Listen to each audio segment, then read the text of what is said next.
इस वीडियो में हम 10th क्लास के बच्चों को उनकी पाठ्य पुस्तक क्षितिज के पाठ 2 राम लक्ष्मण परशुराम संवाद का अर्थ समझाने जा रहे हैं।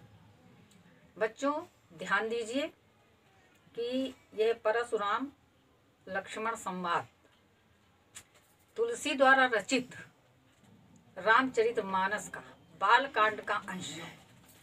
इसके रचयिता तुलसीदास जी हैं। आपको मालूम होगा कि तुलसीदास जी ने रामचरितमानस की रचना की है और ये राम भक्ति के प्रमुख कवि हैं। इनकी राम भक्ति जो है वो अद्वितीय है। इनके बारे में कहा जाता है कि पहले तो ये अपने घर में अपनी स्त्री में बहुत रम गए थे, लेकिन बाद में उसी स्त्री के द्वारा इनको ज्ञान प्राप्त होता है। इनकी स्त्री का नाम रत्ना था। एक समय रत्ना ने इनका अत्यधिक मोह देख करके इनको संकेत दिया कि आपका कल्याण इसमें नहीं है। अगर आप ईश्वर की भक्ति करें तो आपका जीवन सफल हो जाएगा। तब उन्होंने एक रचना बोली कि अस्थि चर्ममय देह मम तासो ऐसी प्रीति जो होती रघुवीर में होत न तू भय भी। उसी समय से उनको ज्ञान प्राप्त हुआ। उन्होंने गुरु किया और गुरु कृपा से उनको जो है राम भक्ति प्राप्त हुई। तो अब हमने आपको बताया था कि अर्थ लिखने से पहले संदर्भ और प्रसंग लिखते हैं। तो इसमें यही प्रसंग लिखा जाएगा कि इन पंक्तियों में राम लक्ष्मण और परशुराम का वार्तालाप है। अब हम आगे अर्थ बता रहे हैं। बच्चे ध्यान दें और ध्यान से सुने। जो हम समझा रहे हैं वो इस तरीके से अगर बच्चे समझेंगे तो उनको रटने की आवश्यकता नहीं होगी। कोई भी विषय रटकर नहीं, समझ कर पढ़ना चाहिए। बच्चों अब इसमें ये हम बता रहे हैं आपको कि ये किस समय का इसमें वर्णन है। जब भगवान श्री रामचंद्र जी शिव धनुष तोड़ देते हैं, सीता जी का स्वयंवर है, तो उस धनुष के टूटने का समाचार जब परशुराम जी को मिलता है तो वो बहुत क्रोधित होकर के वहाँ से उस स्वयंवर की सभा में आकर पधारे हैं। फिर देखिए अब इनका क्रोध कैसा है और लक्ष्मण जी व्यंग्यपूर्ण उत्तर कैसे दे रहे हैं कि नाथ शंभु धनु भंज निहारा हुई है क्यों एक दास तुम्हारा। कि हे नाथ, ये शिव धनुष को तोड़ने वाला शंभुधन यानी शिव धनुष कि हे नाथ, बड़ी विनम्रता से जब वो पूछते हैं कि इस शिव के धनुष को किसने तोड़ा है, किसकी इतनी हिम्मत हुई जिसने इसको हाथ लगाया है, तो लक्ष्मण जी बड़ी नम्रता से कहते हैं कि नाथ शंभु धनु भंज निहारा हुई है को एक दास तुम्हारा। कहते हैं कि हे नाथ, हे स्वामी, जिसने इस शिव धनुष को तोड़ा है वो आपका कोई दास ही होगा और कोई नहीं तोड़ सकता है। वो आपका कोई दास ही होगा, वही ये काम कर सकता।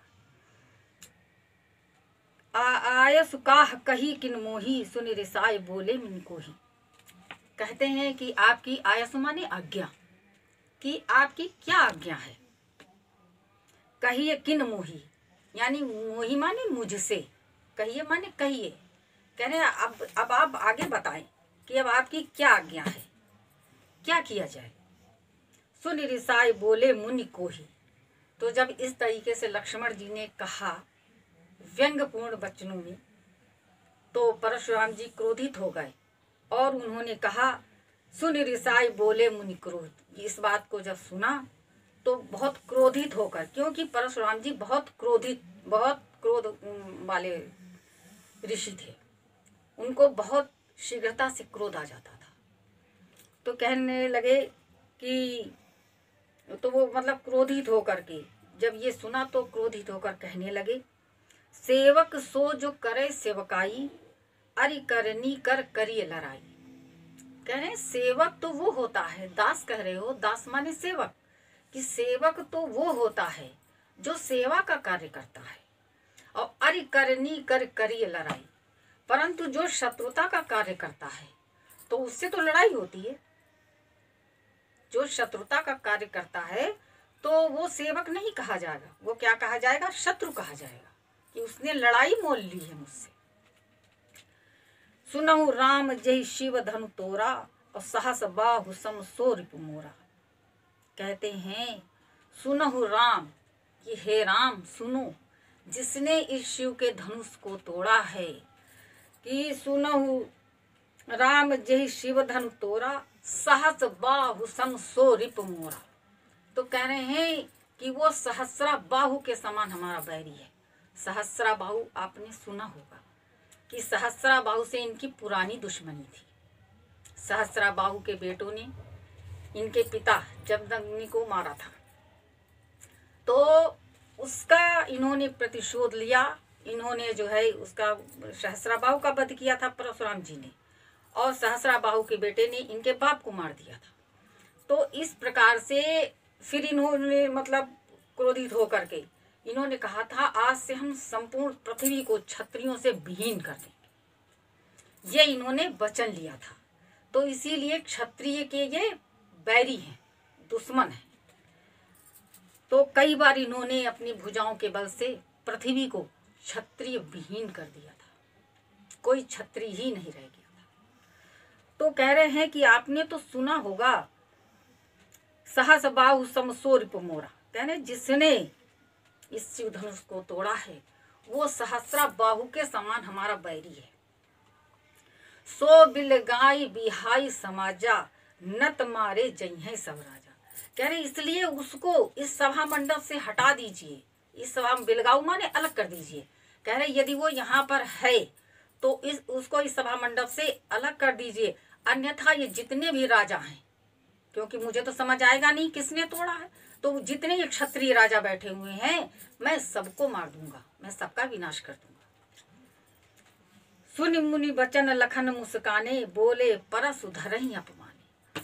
तो जब इतना सुना तो लक्ष्मण जी जो थे वो मुस्करा करके बोलते हैं कि बोले परसु धरहि अपमाने। कह रहे अरे आपने तो ये फरसा जो है वो व्यर्थ में ही धारण किया हुआ है, इसका क्या महत्व है आपके लिए? क्यों? क्योंकि आपकी तो वाणी ही इतनी तीखी है, इतनी घायल कर देने वाली है कि इसी से आदमी मर जाएगा। तो आपने ये फरसा व्यर्थ में ही धारण किया है। बहु धनु ही तोरी लरिकाई, कबहु न असिरिस कीन्ह गोसाई। कह रहे हैं कि हे स्वामी, हमने बचपन में तो इतनी धनुइयां तोड़ी हैं। जब मैं धनुर्विद्या सीख रहा था मैंने बहुत सारी धनुइयां तोड़ डाली हैं। तब तो आपने कभी ऐसा क्रोध नहीं किया कि बहु धनु ही तोरी लड़काई, और कबहु न असिरिस कीन्ह गोसाई। तो कहने हे स्वामी आपने ऐसा क्रोध तो कभी नहीं किया। यही धनु पर ममता के हेतु, और सुनि रिसाई कहा भृग कुल केतु।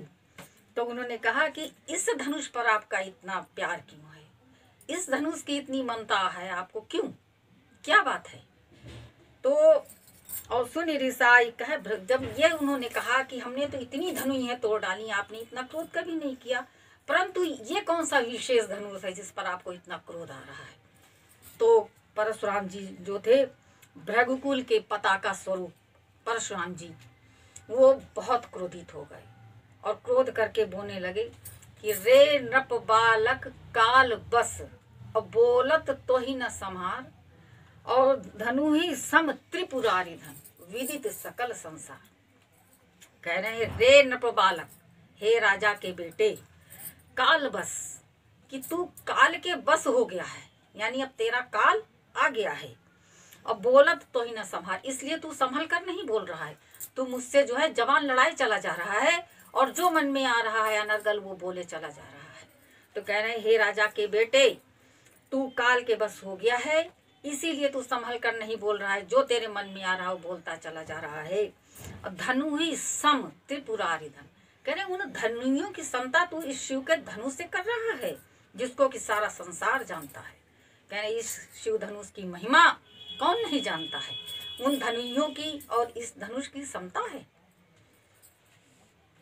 लखन कहा हंसी हमरे जाना, सुनहु देव सब धनुष समाना। लक्ष्मण जी फिर मुस्कुराते हैं और फिर हंसकर कहते हैं कि हे स्वामी, हे ब्रकुल केतु, सुनहु देव सब धनुष समान।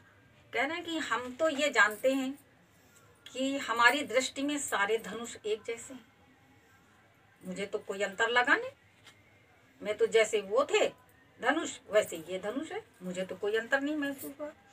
का छति लाभ जीर्ण धनु तोरे, और देखा राम नयन के हुए।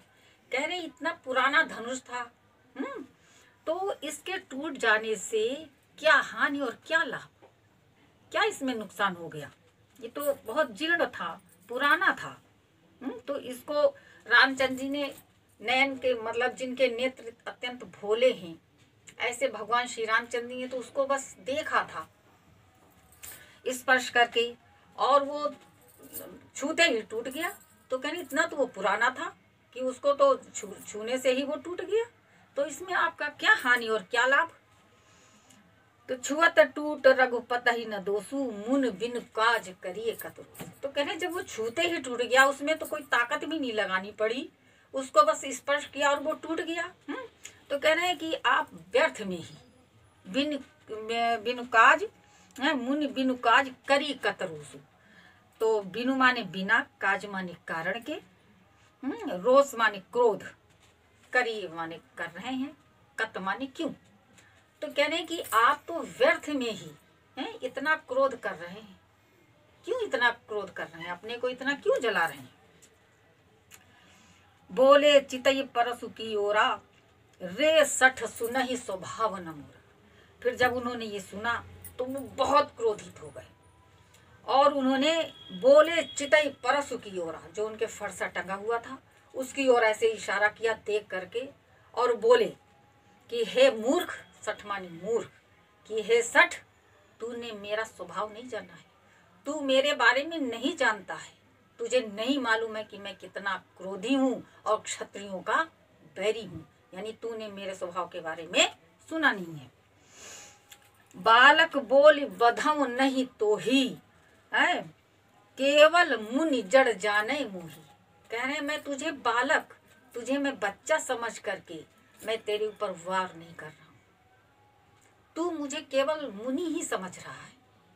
जैसे कि मुनि जो होते हैं वो बहुत क्षमाशील होते हैं, बहुत शीघ्रता से मान जाते हैं, विनम्र होते हैं, उनको क्रोध नहीं आता है।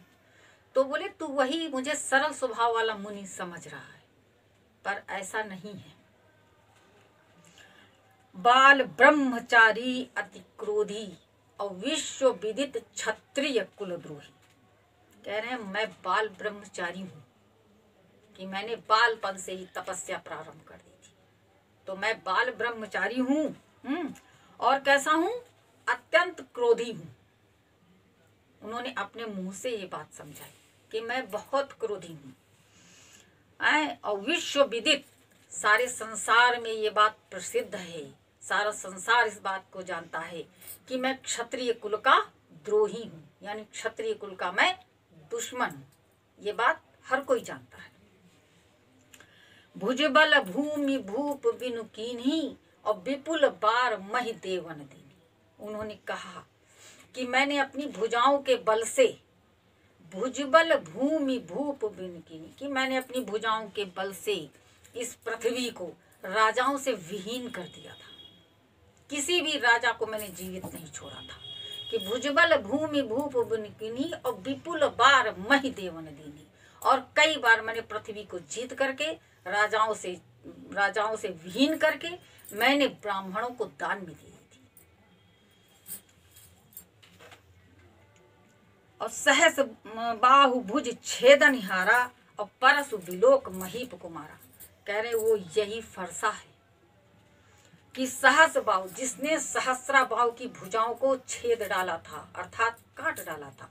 बोले ये वही फरसा है, इसको देखो इसने सहस्त्राबाहु की भुजाओं को काट डाला था।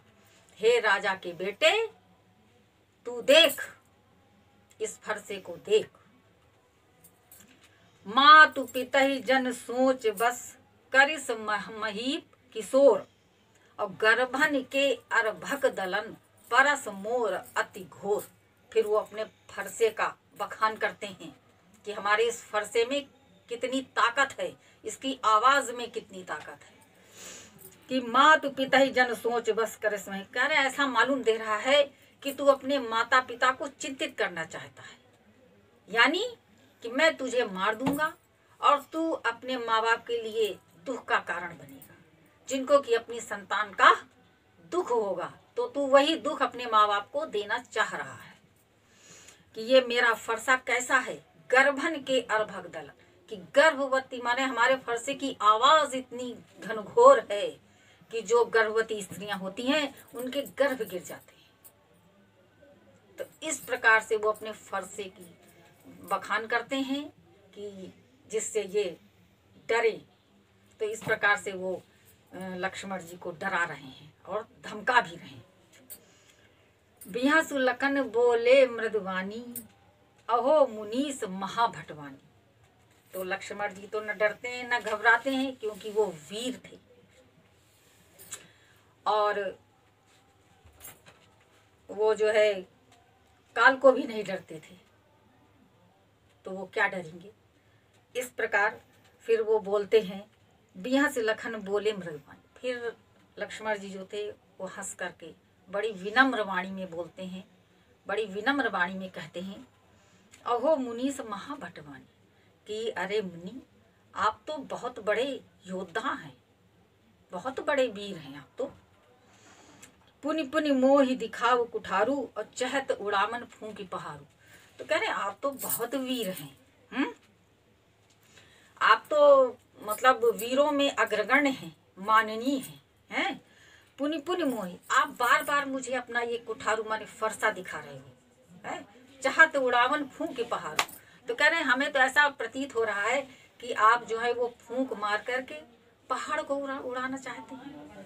ये आप बार बार अपना फरसा मुझे दिखाकर डरा रहे हैं, तो आप तो ऐसा लगता है फूंक मार दोगे और पहाड़ उड़ जाएगा। तो क्या पहाड़ उड़ जाएगा आपके फूंक मारने से? यहाँ कुम्हड़ बतिया को नाही, जे तर्जनी देख मर जाएंगे।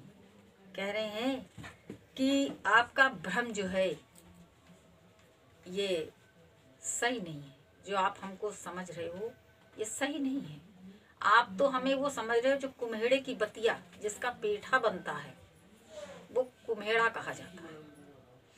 तो उसको अगर कहते हैं तर्जनी दिखा दो, इस उंगली को तर्जनी कहते हैं, इसको मध्यमा कहते हैं, इसको अनामिका कहते हैं, इसको कनिष्ठा कहते हैं, इसको अंगूठा कहते हैं। तो तर्जनी कहते हैं पेड़ पौधों को, आपस में भी बच्चे भी कहते हैं, कभी कभी हम लोग भी कहते हैं कि इस पौधे को उंगली मत दिखाओ, ये पौधा जो है मुरझा जाएगा। तो वही बात यहाँ पर, वही परंपरा अभी भी चली आ रही है। हम लोग भी मानते हैं कि उंगली मत दिखाओ, पौधा मुरझा जाएगा। तो उन्होंने कहा कि यहाँ कुम्हड़ बतिया को नाही, जे तर्जनी देख मर जाएं। कह रहे यहाँ कोई कुम्हेड़े की बतिया नहीं है, कुम्हेड़ा बहुत नाजुक होता है, क्योंकि आप अगर उसको उंगली तर्जनी दिखा दोगे तो वो मर जाएगी। इतना नाजुक आप मत समझें, इतना नाजुक नहीं है कोई। देख कुठार सरासन बाना, मैं कछु कहा सहित अभिमान। कह रहे आपका ये कुठार, आपका ये फरसा, आपका ये वीरों वाला बाना देख करके हमने जो है जो भी कहा है वो अभिमान के साथ कहा है मैंने, क्योंकि आपका रूप मुनियों का सा नहीं है, आपका रूप वीरों जैसा है। तो इसलिए मैंने भी उसी प्रकार से आपसे बात की है। भृगुसुत समुझ जनेऊ बिलोकी, जो कछु कहे सहरिस रोकी। तो कह रहे हैं हे भृगुसुत अर्थात परशुराम जी, आपने जो भी ये वचन कहे हैं, इतने कठोर वचन आपने जो हमको सुनाए हैं, वो मैंने आपके जनेऊ, आप जो ये जनेऊ धारण किए हुए हैं, इसी को देख करके हमने अपने क्रोध को शांत करके सहन किया है, क्योंकि हम ब्राह्मण पर क्रोध नहीं करते हैं और आप ब्राह्मण हैं, इसलिए आपने जो भी अपमानजनक शब्द हमको कहे हैं और हमने अपने क्रोध को शांत करके सहन किया है। और क्षत्रिय जो है इस प्रकार से सहन करने वाले नहीं होते हैं कि इतना अपमान हो और वो धैर्य धारण किए रहें। क्षत्रिय इतना धैर्य धारण नहीं करता है। कि सुर महिसुर हरिजन अरुगाई, हमारे कुल इन पर न सुहाई। कहते हैं कि हमारे परिवार में सुर देवता, महिसुर ब्राह्मण, हरिजन जो ईश्वर का भक्त होता है, और गाय, इन पर जो है हमारे वंश में, हमारे वंश की ये परंपरा है कि हम लोग इस पर वार नहीं करते हैं, इसकी हम रक्षा करते हैं, इसका वध नहीं करते हैं। बधे पाप अब की रतिहारे, मारत हूँ पापरिय तुम्हारे। तो कह रहे हैं कि इनका वध करने से हमारे वंश की कीर्ति का विनाश होता है, अपयश लगता है। और मारत हूँ पापरिय तुम्हारे, और आप यदि हमको मारेंगे भी तब भी हम आपके पांव ही पड़ेंगे, क्योंकि हम आपके ऊपर अस्त्र नहीं उठा सकते। कोटि कुलिस संवचन तुम्हारा, व्यर्थ धरो धनुबान कुठारा। कह रहे हैं आपका तो वचन ही करोड़ों वज्र के समान है। कुलिस माने वज्र, यानी वज्र का आघात एक ही आदमी को चूर कर देगा। तो कह रहे हैं कि करोड़ों वज्रों के समान कठोर आपके तो वचन है, और आपने जो व्यर्थ में ये व्यर्थ धरो धनुबान कुठारा, कि आपने ये धनुष बाण और ये फरसा व्यर्थ में ही धारण किया है। आपके तो वचन ही इतने कठोर हैं कि आदमी ध्वस्त हो जाएगा, आदमी का विनाश हो जाएगा। आपके शब्द ही इतने हैं, काफी हैं, क्योंकि मारने से ज्यादा अपमान खतरनाक होता है। अगर आपने अपमान किया तो वो व्यक्ति तो वैसे ही मर गया। तो कहने हैं आपके तो शब्द ही इतने घातक हैं कि मनुष्य जो है वो मर जाएगा। इस वीडियो में इतना ही, बचा हुआ भाग अगली वीडियो में समझाएंगे। अगर आपको हमारा वीडियो पसंद आया हो तो वीडियो को लाइक करके और चैनल को सब्सक्राइब करके बेल आइकन दबा दें।